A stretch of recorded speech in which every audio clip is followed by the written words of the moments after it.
Hi everyone, welcome to Billy Fitzgerald Golf. And today I want to go over a hot term in the industry today, which is shallowing or shallowing the club. And so first off, before we get into that, what is shallowing? So shallowing is simply the club's going to go back on an arc or on a plane line. As it comes down, it comes in on a plane line that's a little inside of the plane line it went up on. So it's shallowing. It's coming on a little bit shallower plane before it goes back out to the ball. Okay, so that's what shallowing is, and why people are not obsessed with it, but it's a very hot topic. Is that because in the industry that I work in, over the top is probably one of the biggest swing flaws that I see. So again, over the top would be the opposite of shallowing. So we're coming over the top here instead of slightly from the inside. It's really hard to play golf like that. So here's what happens with shallowing. It's not something that has to be forced.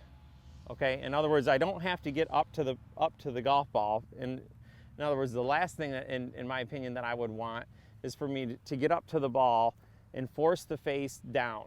Okay, so what that does is it makes the face drop at a faster rate than my hands. The other thing that it does is open the face. The other thing that it does is it puts the face way behind my center point, okay, or my center circle. So it's really hard to catch the face up. There's a lot of things that probably need to happen there when that happens to hit your golf ball straight. So in my opinion, there's some compensations there.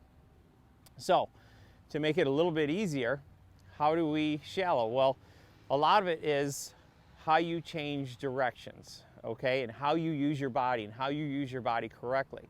Just because you're using your body doesn't mean that you're using it correctly. So everything that we focus on is working around these circles, and it's working around this club face and how it relates to my chest and how the grip relates to the club face. So all these things, we're trying to get these circles to match as the club shallows a little bit. So we're going to talk about transition point, or when I change directions. That's a big part of it. So when I set up to the ball, the club's going to go back on a path here, right? And when I change directions, my arms are going to come down, and my hands and my club are going to come down at a little slightly shallower path than they went back on. Okay, so there's a few things that you need to see here.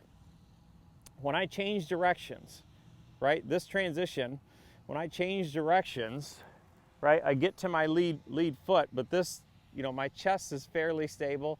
My right hip and right shoulder haven't moved up and out yet. So it gives the club time to shallow and get back down in front of me before I can rotate through the ball.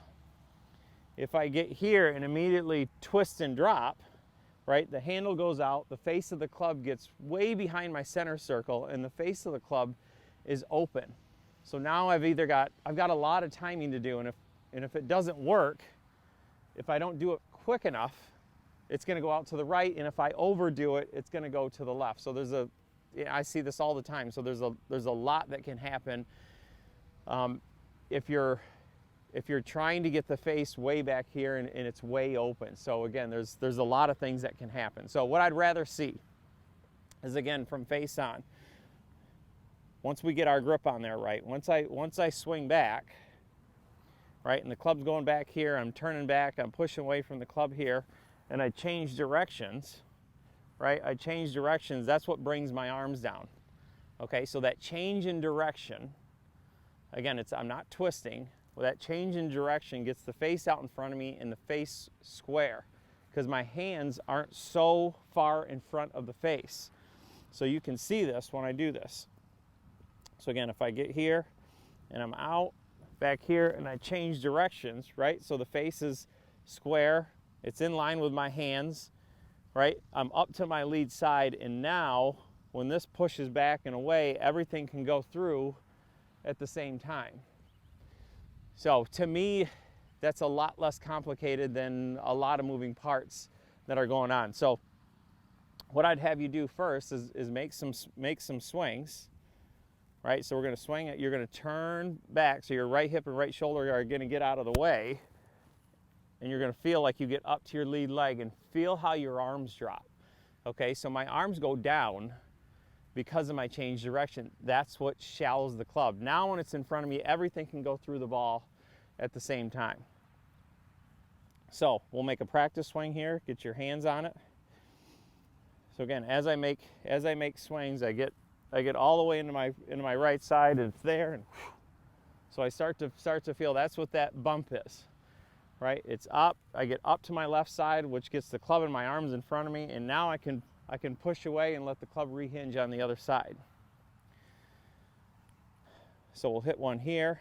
So again, change in direction, and then feel how your arms get back down in front of you.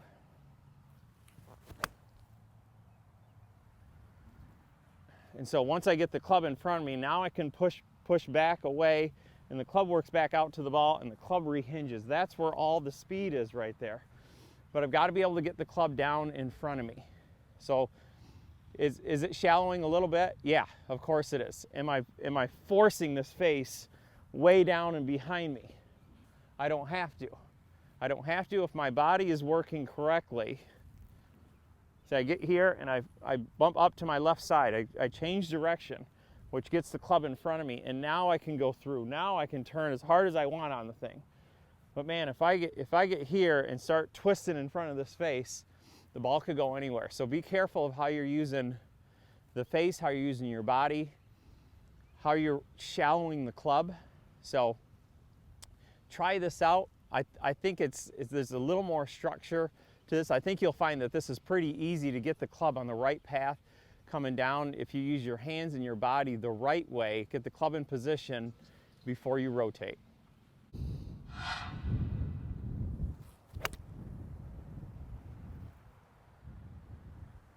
Hi everyone, like and subscribe to my channel, Billy Fitzgerald Golf, for all tips on golf. If you'd like a live lesson or want to send me a message, visit me at billyfitzgeraldgolf.com.